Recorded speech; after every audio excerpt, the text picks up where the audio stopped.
Hi, Lisa. Congratulations on being part of Inside Out 2.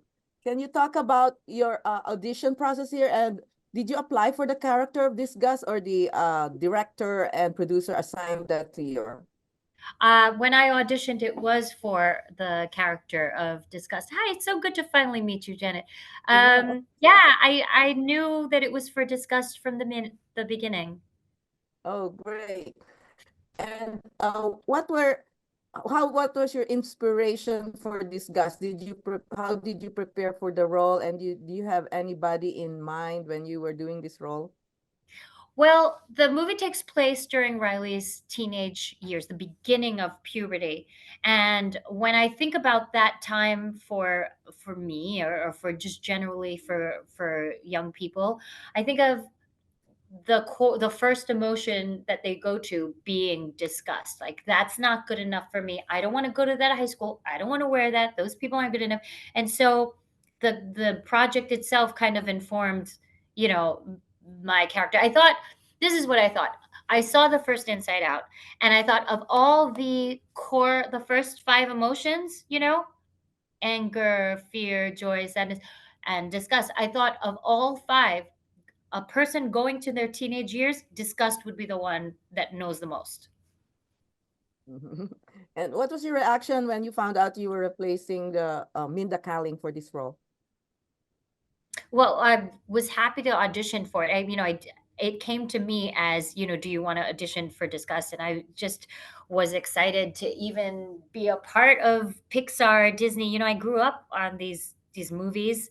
It's iconic. The first one, I think, is just one of the best movies on mental health, period, for adults or for children. It's just so smartly done.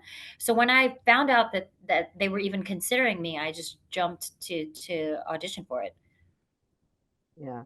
And when we talked to Kelsey Mann, he said that you used your twirling of the hair, checking out your split ends to show your kind of attitude. Yes, yes. I found a physicality for it, like what I was telling you before about disgust exists to protect Riley, right? Like anger, all the emotions. Anger exists, that person is being mean to you. I'm going to protect you. Fear is like, oh, that's scary. I'm going to protect you. Disgust says, oh, that's gross. Don't eat that. Or, oh, don't hang out with those people. It's a protective, right? But the way that Disgust does it is she's kind of above everything. She's like the most like a teenager. So it's very like, I'm gonna warn you, but I'm also very busy doing other things. So that's how I found the voice. Like, and I think you can hear it in the trailer. There's a difference between someone saying to you, "Orange is not my color," versus being like, "Orange is not my color." Like, that's her voice. So, did you ever meet some of the cast members? I know it could be in a wrap party or the premiere. I just met them at the doing press yesterday, and not fully all of them. The way voiceover works, and the experience that I just had is, I'm in the booth with Kelsey, Man, the director, Mark, the producer, and I'm just playing with them. And then I the first time that I heard the other cast members' voices was at the screening, and then I got to meet them yesterday. If you were given a choice to choose one of the emotions aside from disgust, what would it be and why? Joy, because that's the one that I have to work for the most, and I don't think I'm alone in that. I think the other ones come to you, some injustice happens, someone's angry, something sad happens, there's sadness. I think it comes to you. Whereas joy, I feel like you have to make a concerted effort to be in wonder and in awe and in gratitude. You have to make a conscious choice to say, I want to be joyful today, even if a million other things are happening, even if we have to rush through our days. It's choosing joy. Mhm. What did you discover about yourself, or what did you find out about this experience working in Inside Out 2? About myself or about the experience? Any of those? Well, I discovered that I love working for Pixar and Disney. That it's very exciting to be part of this team, more exciting than I even thought. Um, yeah, and about myself, I discovered that I really, really enjoy this part of my job. Mhm. And Kelsey Mann mentioned that you're really funny and you should take up more comedy roles. What do you think of that?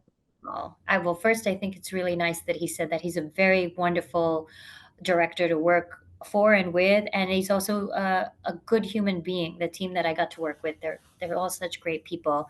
Um, he gave me the chance to play. So if I'm funny in this movie, it's because gave me the chance. He said, "Okay, now do it the way that you want to do it. Go play. Say it the way you want to say it." Of course, I always stick to the script. That's first and foremost. The writers are brilliant, but Kelsey within that gives you a chance to play. Like, it's like it mimics good parenting, and every take that we did to piggyback on what we were talking about with the split ends take, like we had the language. He would say, do it like this, do it like this. Okay, now do a split ends take. So I'd be doing all the different versions, and then for the split ends take, I would physically look at it. And more often than not, those were his favorite. So what do you think that you're going to be a doll now? I love it. And can you hand me the doll? Can I show it? I I was, oh my gosh. Can Oh, you so even cute. deal with this? First, there's so many layers. Okay, I was doing press at Disneyland, and while I was shopping on my own, I saw that the family before me, the daughter was buying this doll, and I said, they don't know who I am. I said, "Oh, are you buying? Is that your favorite character?" She said, "Yes." I said, "Why?" She said, "Because she's pretty and I like what she's wearing. She's a little scarf. I am over the moon." And then, I do have to say the thing of like, when I started in my profession, there weren't a lot of people that looked like me. And, it's still not, it's still not a lot. But to be able to have the opportunities that I've had has been such a gift and a blessing. And now I am just in wonder that I get to have this cool job and I get to be in this kind of like this space, this family, have a doll, and I am who I am.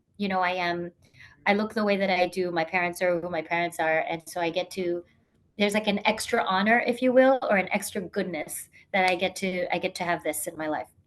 Yeah, how important is representation for you?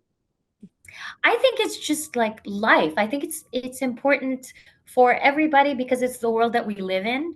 I think, everyone says the word representation like it's this thing, whereas representation is just a mirror of the world that we live in now. So the that just has to catch up. The pretend world just needs to catch up to the real world, and to be part of that change, that movement towards that is, I mean, I keep saying it's an honor, it's a privilege. It's like an added bonus to my job that I can see little kids who look like me, or little kids who don't look like me but feel different or not seen. And then they see me doing this and they feel happy or inspired or seen. That's just an added bonus to my job it's a gift. I didn't know that I would have it, and I get to have it. So You're also an action star. So how was the experience of being voice actress compared to being an action star? they're both fun in different ways. You know what I mean? They're both, I get to play. A lot of my job is basically, it's, creativity playing. It's playing for a living, using my imagination. So they're kind of the same in terms of the joy level, but they're just obviously very different. I get to be really physical on the equalizer. I get to do a lot of really cool things in a different way. Have you And seen the show, Janet?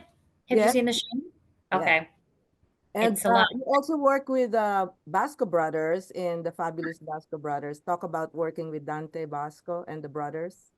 Oh my gosh, they're wonderful. It's actually called The Fabulous Filipino Brothers, and I think it's still out for people who want to. I think it's on Amazon. I'm not sure, but for people who want to rent it, it was so fun. First of all, there's this like tribe of brothers and sister Ariana. The parents are great. They're now my tita and my tito, and it really felt like a community coming together. It's a really funny, off the wall, crazy film. To work with Dante, he's just so talented. The all the brothers are very talented, and it was just a treat to see, for whoever sees it, four different kinds of leading men that were Filipino. There's not one way to be a Filipino leading man. There's not one way to be a Filipino leading lady. We're not a monolith. We're just like everybody else. There's many flavors, right, within our flavor. So in that movie, for whoever sees it, it's like four vignettes, and each vignette stars a different brother, and they're very, one's crazy, one's funny, one's dark. So it was a treat for me to show the world that there's variations within, the Filipino American culture. Mhm. And can you talk about your Filipino roots, where your parents came from, and have you been to the Philippines lately? Not lately. My parents have been here in America for a while. I was born here, but they are both from Baguio. They represent Baguio, and she's actually here doing press with me. So I double checked. I was like, "Mom, which, where are we again? Baguio." I said, "But is Dad from Manila?" No, we're both Baguio. So it's been verified by Mrs. Lapira. So you haven't been to the Philippines? Not lately. No, I have, You but have not not yet. lately. I'm due to go back. The Boscos got to go back to promote Fabulous Filipino Brothers. I wanted to go back too, but I was working. Ah, okay. And if you were given a chance to do your dream project, what would it be and why? I'm starting to noodle on. I did a Christmas movie. Um, it was for CBS. And it's like those Christmas movies that they have on other channels, where it centers on a lady, and she kind of leaves where she is to go find her creativity or to change her life, and then, as it is in these movies, she ends up meeting somebody and falling in love. And I've been thinking I want to do another one of those, and maybe the place that she goes to is the Philippines, and how cool that would be. So you're the first person getting this idea. I haven't even told my agents yet. Um, but yeah, how cool it would. Maybe she's a Angelino or a New Yorker, and she wants to get out of her rut, and she goes to the Philippines and visits maybe her cousins, and maybe she meets someone there and falls in love. And I think that would be a great opportunity to kind of visit both locations. And I think it would be a fresh new way to tell that story. And what would you say to aspiring Filipina actresses who would like to follow your footsteps? Okay, I would say I would break that question up into two, Janet. So the first is any uh, aspiring artist, because that's just hard on its own. And what I'm gonna say is for all artists, Filipino, Black, Brown, Asian, um, love what you do and focus on the love. If you're in it for the love, you will succeed. If you're in it for fame or money or anything else other than just the joy of doing it, you still might succeed, but it's going to be very hard. Because if you love something, then the no's that you get, they don't sting as much because you love it. But if you're in it for the yeses, you might have a hard time. Now, for my Filipino American, brothers, sisters, nieces, nephews, um, I would say my example is might work for you. It might not work for you. It might work for me only because I came up at a different time when really no one looked at me. What worked for me is I focused on the love of it and the craft, and I kind of let that other pressure aside, and I did my job to the best of my ability, and only later did it catch up to me and be like, "Oh, I got to other people got to see it and be inspired by it just because they're no longer invisible, just because they know that it is possible." So if that helps them to kind of just not have that pressure and just focus on the craft, then good. That said, if it's helpful the other way for them to really think about, heritage and contributing and purpose, then do that. But the through line is the underlying pride, whether you think about it consciously all the time or whether you don't, just knowing who you are and being proud of that. Mhm. Thank you very much, Lisa. It's so nice to see you.